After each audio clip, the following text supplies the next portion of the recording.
hate that.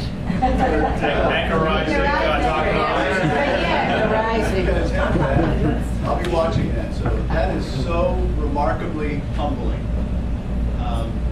And it just, I just think the world of Don and Sue Kucheri. I got to tell you, I watched, people have no idea what goes on in the State House and the lengths to which,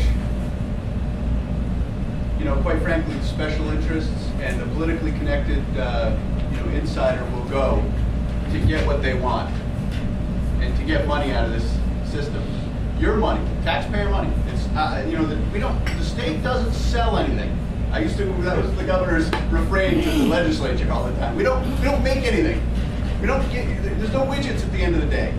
We just take money from people and spend it on our ideas.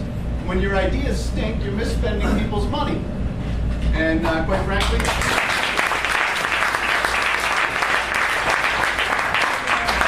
I think we saw a lot of bad ideas. So it was kind of low-hanging fruit, frankly, on what to criticize. And I just want to take 1 minute to tell you a couple of things about Governor Kucheri that will never be, when people talk about his his legacy. These are things that people will never know. It's not easy to say no to your friends. And in Rhode Island, because we're so small, everybody knows everybody. And the governor, before he volunteered for this, belonged to clubs and was on the boards of charities and was at the different places at the beach and all the same thing that a lot of you were involved in. And he knows a lot of folks. And unfortunately, a lot of these people were the very recipients of kind of the insider largesse and certainly knew the same folks, and they would come to him, and I would watch it at the. I name names, by the way. I just want you to be aware. So Anchor Rising, knock yourself out, film it, whatever. I don't worry about that. There were a number of friends of his, so-called, from the day we got in there, that would stand in line to meet with him and bring him behind closed doors and say, Don, this one's he's a good guy. He's one of us, and look, the Beacon thing. Yeah, it's the public's money that set it up. Yeah, it's Rhode Island businesses, doctor's office like Hub Brennan, McKay's Furniture that pay the premiums into Beacon. But these guys, they're on your board at the Providence Center, and he had to look his friends in the eye and say it's not the right thing to do. And the answer's no. And I have to tell you, it didn't make him popular. You lose a lot of friends that way. And he stood up for what was right. And it was easy to go to work every day. It was easy to go to work. I have young kids. Believe me, my wife, I wish she was here. I just adore her, and my job is so fun, and she makes the whole thing possible. But I just want to say, Governor, that's something that you'll never get full credit for, and how brave you are.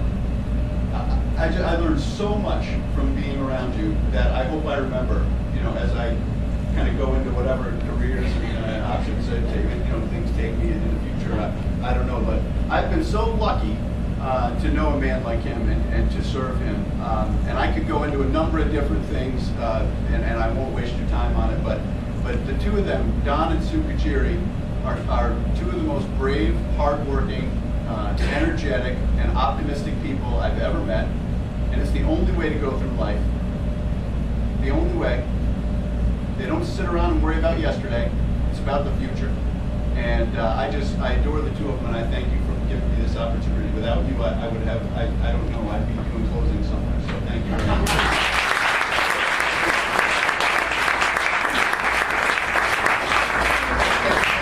At the risk of kind of boring you, I just will take a couple more minutes to, again, my wife, I think our cars were in the parking lot and we didn't do a good job at selecting spots.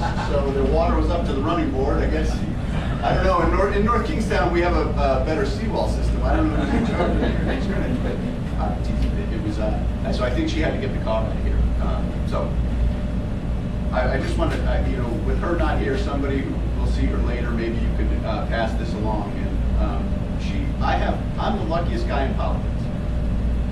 And I get to work for a guy who a lot like the governor, has boundless energy, boundless optimism, an enormous sense of integrity. Michael Steele is so much fun to be around. It is the most fun I've ever had. It really is just a ball. And I would not have that opportunity.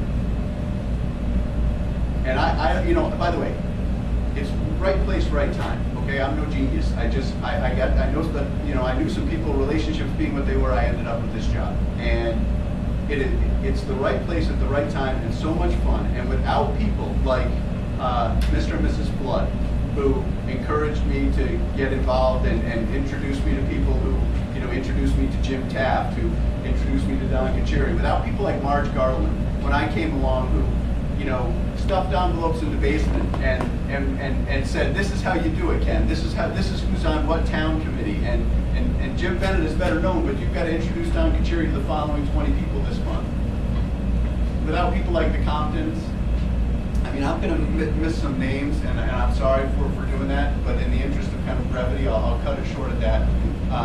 I can't thank all of you enough. This is a hometown crowd, and all of the work that you put in made it possible for the governor to win, and made it possible for me to be introduced to people, and then I end up having the most fun I've ever had in life. So I want to say thank you to all of you for that. I can't thank you enough.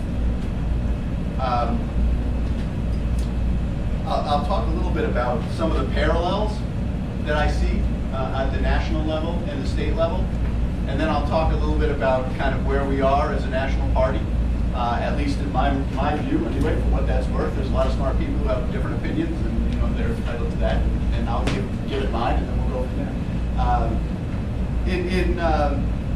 In Rhode Island, like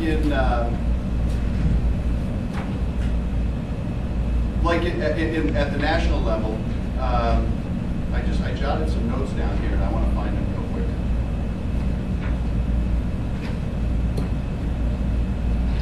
People were at the national level, and this is in Washington, and I don't know these guys, so I'm new to this, and I'm just kind of observing from the outside. But people in Washington were really ashamed to say they were Republicans, and they love to self-evaluate and criticize the past, where we come from, and the mistakes we've made. We spend a lot of time gnashing teeth and navel-gazing, as the chairman likes to put it. And I thought, when I got there, I realized, geez, that's a lot like Rhode Island, where people don't like to say they're Republicans. People have a hard time with that because all their friends are Democrats, and they think the Republican Party is this little kind of cabal of odd ducks, and you don't want to be involved in that. I don't want to put my name on that. And they're ashamed. And I thought, well, that's kind of odd. It's very similar to right now. But I'm not afraid of that. I learned a lot from Don Kachiri and Michael Steele and Jim Taft and my family, my grandfather certainly. You can't be afraid. It'll paralyze you. And not everybody's going to agree with you. And people ridicule you and mock you. Whatever.